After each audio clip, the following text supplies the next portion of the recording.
Welcome to the podcast, Travel Nursing and Allied Life, hosted by TravCon. Our next guest is a career traveler with over 25 years of traveling under her belt and still expecting many more to come. She specializes in the high-risk OB areas and enjoys mentoring and precepting whenever the opportunity arises. In her free time, before COVID, she also enjoyed ballroom dancing and actually used to dance competitively. Welcome to the podcast, Patricia Pitts. Thanks for having me. Oh, it's a pleasure. Where are you coming in from, Patricia? Where are you working right now? I am on assignment in Plattsburgh, New York, which is about 6.5 hours from New York City, but I'm closer to Montreal, Canada. Oh, wow. Maybe Do you about have snow 30 right now? Well, we had one day, right, not today. We had snow one day last week, it was 6 inches of snow, and then it just went away. So right now we're in the 40s. And in 25 years, you must have covered a lot of states. Are there a few that stand out as your favorites?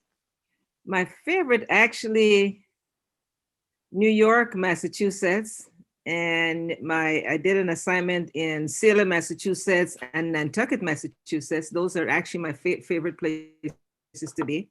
And I'm in New York right now, and this area is really nice. It's in the Adirondacks, and it's very pretty, and also Staten Island. Beautiful. Where do you plan to spend the winter? Now we're recording this the middle of November. Where do you plan on spending the winter? I will be half winter up here in Plattsburgh because my contract finishes at the end of January. Mm-hmm. And the other half, I'll probably be in Georgia, back to my home state.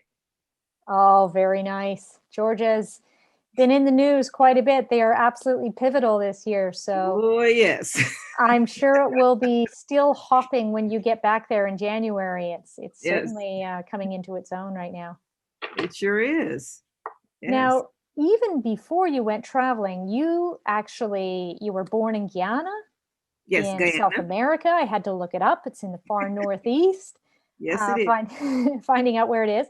And you actually started a project over there called the Maternal Infant Project International. Yes, Can you tell us a bit about this? Because this sounds fascinating. Well, we got that started about 3 years ago. There's another young lady, Onika Davis, who is my co-founder. She's also a travel nurse. And she's been to TravCon and taught with you. Yes. Yes, she has. So before I even met her, I got to thinking there is a lot of maternal and infant death. The death rate is extremely high in Guyana because of lack of facilities. A lot of times, as a matter of fact, Guyana has the highest incidence of maternal infant deaths in South America because Guyana is it's on the South American continent. And we have the highest maternal infant death in South America, in the Caribbean, except for Haiti. Wow. And I think that's something we're not proud of. Yeah, that's not a trophy to not a trophy. No, it's not. So I got to thinking one day, and I started to talk to some of the nurse midwives there because I graduated from nursing school there, and I graduated from midwifery school. So I still have connections there. And I talked to some of the nurses to ask them, why is the rate so high? What can be done differently to lower that rate? And the one thing that kept repeating itself was education. Lack of education, lack of equipment, lack of, PPE. The big thing is PPE. So I got to thinking, and then I started talking to Onika, and she had the same idea too, to do something for home and see how best we can save some lives. So we started the Maternal Infant Project 2 years ago. And what we do, we go down there. Well, this year was an exception because of COVID, but we go down there every year to do high-risk OB education. We do NRP, which internationally is not called NRP, it's called HBB, which is helping babies breathe. But it's a similar algorithm because those are places that do not have a lot of the medication that we might have. So we have to teach it a little differently. Mm-hmm. We hope for the same outcomes, but we have to teach it in a different way.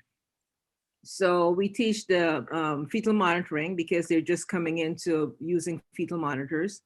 And the nurses and the midwives who manage the patients on fetal monitors, don't have much of a clue how it operates because the doctors there are the ones who read the strips.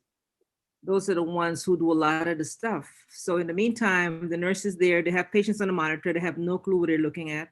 They have no clue if it's good, bad, or indifferent. Are we going to have a good outcome or a bad outcome? So we do a lot of teaching down there for fetal monitoring. I just started the first American Heart Association Center so we can do CPR, ACLS, and PALS. Nice. Yes, we just started, first time in history. So we've just started that. So when I go down there again, I'll be teaching CPR, fetal monitoring, as well as HBB, because I'm also an international HBB instructor. Fantastic. What language do they speak down there? English. All English? It's the only English speaking country in South America. Oh, wow. Yeah. Well, that's why we're so closely aligned to the Caribbean, because the British colonized that whole area. And Guyana was colonized by the Dutch, French, and English. The English was the last set of people who had it. So we ended up being English speaking. Yeah. Now, travel nursing and doing your high risk program down in Guyana is not enough to keep you busy. You still have an alternate job that you have, and that is educational cruises, which I always wanted to join you on. Yes. I found them fascinating, and I was blown away when I found out a few months ago, you don't just do 1 or 2 a year, you do about 10 a year, don't you? Different ones, yes. Incredible. Can you tell us about what you do with your educational cruises and who can join them? The educational cruises, I started off doing obstetrics, of course, that's my passion. And I started doing L&D nurses cruise and learn. And then the nurses who are postpartum, antepartum, newborn nurses, they said, well, you do everything for labor and delivery, you're not doing anything for us. So we changed it to OB nurses cruise and learn. So that would encompass your antepartum nurses, your labor and delivery nurses, postpartum nurses, postpartum PACU, OB PACU, OB emergency room nurses. So I have a topic for everybody in the maternal infant division, newborn nursery as well. We were looking to start NICU nurses cruise and learn, but then COVID happened and that got put on the back burner a little bit. Are you able to offer CEs for your events? Yes, I reached out to Professional Education Center, who is this in California, have always done their high-risk OB courses. And they are the educators on board, and they cover a lot of topics, and they have a lot of well-known educators, legal educators, and we cover a lot of subjects, including the legal aspects of OB nursing. Since, as you probably know, OB is the area in nursing that has the highest incidence of litigation. Yes, so we cover a lot of legal topics, what to do, what not to do, that kind of stuff. Where can someone find out more information if they want to join one of your cruises once COVID's under control? We have a website, but it's the maternalinfantproject.com. Right now, the website is down because we're rebuilding it. Mm-hmm. That is one. And OB Cruise and Learn, obcruiseandlearn.com is the other website we're rebuilding. I'm just adding some new stuff since all of our tours and classes and cruises were pretty much canceled for this year, mm-hmm. except for the NRP checkoffs. We're still trying to do social distancing and have some NRP checkoff for people who are interested in getting checked off, because it's very difficult to find NRP classes. It really is. And that's where you and I actually met, is through TravCon. You came up and said, I want to teach NRP. And we were thrilled because we didn't have anybody who did that. So you also teach NRP at TravCon, which will be next September. And A1 is now gone online, but you said the advanced is online, but the intermediate is also needs a hands-on day. It's still hands-on. So and you think both. They have the first day and then the second day is online. Right. So both is going to be offered at TravCon next year. And then you also were talking about Stable. What's happening with Stable? Yes, I've found a Stable instructor that is willing to teach outside of the hospital.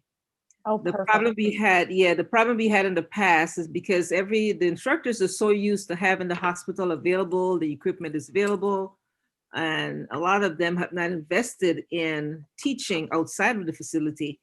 So it was very hard, but I found an instructor right now who does stable, and she does it independently of the facilities. That's So great. I'm working with her to get her to come to TravCon. That'd be So, fantastic. yeah. And we will, if you want more information on that, you'll find it on our website, travcon.org. We'll keep that updated as to what we're offering next year with Stable, but NRP and AWAN are for sure right now, Yes. as well as ACLS, BLS, PALS. So it's really good how many research they can get done there. We're And for working on anyone who's listening, we will include the links that Patricia mentioned down in the notes below. So if you're looking for any of those links, those will be included below. So Patricia, you are a longtime traveler. You're clearly very successful at it, and you enjoy the entire lifestyle. What for you is an important tip that you would pass on for travelers that you feel is something that will help their career? Number one, do your homework. Make sure that if you decide to do traveling, make sure it's what's going to work for your lifestyle. Because once we get in a facility as a traveler, we're there to help to assist the hospital cover their needs.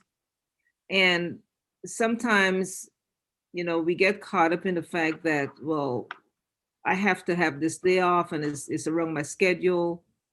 But we've got to remember that the hospital has staff that works weekends only. That's their thing. They work Saturday, Sunday, Friday, Saturday, Sunday. They're weekend professional groups. And some have set schedules. And those schedules are not going to move because we want to have work Monday through Friday or Exactly. So flexibility is key. It's absolutely huge. When you think of, you're the newcomer, and I know you want certain days off, and it's become more popular in recent time to ask for it. But yeah, you're very much beholden to whatever their needs are. Yes, and a lot of times, less is more. I never request any particular time off, but I get the best schedule. Mm-hmm. So, yeah. Sometimes it works out that way. The other thing that has come up recently, and I've met with a lot of nurses online, and they would reach out to me, well, I'm having this issue or that issue on contract. And one of the things that has come up recently is floating. And this is for any discipline in nursing. If you are one of the nurses who love to float and want to learn, please, please, please make sure that you have a skills checkoff list for that area that you're going to float to. Because if you float, for me, I can float to nursery or postpartum. I would not float to NICU. I am not a NICU nurse. But if you're going to be floating from your med surg position or whatever, make sure that skills checklist for that area you're going to float is on your records.